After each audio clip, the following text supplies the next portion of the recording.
are neither arbitrary or driven solely by political agendas.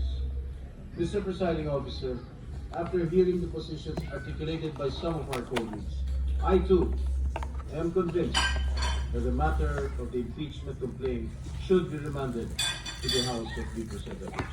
Thank you, Mr. Presiding Officer. Noted and entered into the record, Senator Judge De La Rosa. Thereafter, Senator Judge Padilla, and thereafter, ladies first, Senator Judge Marcos, and then Senator Judge Gatchalian, in that order. You may proceed, sir. Mr. President, Mr. Presiding Officer, just a short manifestation. With all due respect to the Presiding Officer, may this humble representation request the Presiding Officer to refer this motion as motion of Senator Bato de la Rosa as amended by Senator Cayetano, because the way you